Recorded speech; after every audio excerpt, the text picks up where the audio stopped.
আমি আজকে সকালেও বলেছি যে আওয়ামী লীগ একটি বড় রাজনৈতিক দল, প্রচুর ভালো ভালো নেতা আছে। আমি এখনই আপনাকে নাম বলতে পারি কার ভালো নেতা।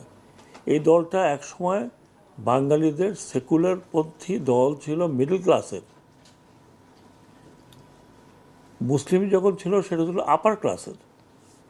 বাঙালি আপার ক্লাস মুসলিম লীগের ছিল, এটা মিডল ক্লাসের দল ছিল এইটা আওয়ামী লীগ। যে জন্য আপনি দেখবেন যে মিডল ক্লাস তৎকালীন ইন্টেলেকচুয়াল যারা ইউনিভার্সিটির এখানের ওখানে তারা এখনও আছে, এখন অ্যাক্টিভ না থাকলে তারা সাপোর্ট করে।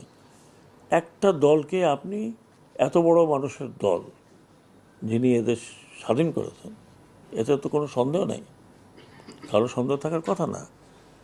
উনি স্বাধীনতার নেতৃত্ব দিয়ে ওনার নামে মুক্তিযুদ্ধ হয়েছে, স্বাধীনতা হয়েছে। তারপরে তা বাকিটি সেই দল এরকমভাবে ভেঙে পড়ে যাবে যে লোকে এখন লুকিয়ে লুকিয়ে বেড়াচ্ছে যে আবার পেলে না কি জানি হয়। আমি ওনাদেরকেও আশা দিচ্ছি, কথা দিচ্ছি যে আপনারা দল গুছিয়ে নেন। আপনাদের দলকে তোকে ব্যান করা নেই।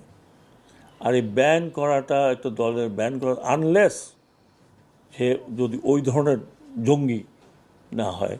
যে কোনো দল, পলিটিক্যাল পার্টি ব্যান করা with a bad culture, very bad culture. জাতীয় পার্টির কী দশা হয়েছিল, কিন্তু বেঁচে গেল কেন? হোসেন মোহাম্মদ এরশাদ জেলের মধ্যে চলে গেছে, এইটাই ছিল তার সিম্বল। এবং জেল থেকে উনি 5টা আসন পেয়েছেন। হ্যাঁ, 6 বছর জেল ছিল। সেনাবাহিনী থেকে, ওনারা তো তখন ভেরি ইয়াং, সেনাবাহিনী থেকে বলা হয়েছিল যে আপনি বিদেশে যে জায়গায় যেতে চান আমরা আপনাকে সেফ প্যাসেজ দিয়ে নিয়ে যাব, নাহলে আপনাকে জেলে যেতে হবে। আমি কোন দেশে যাব?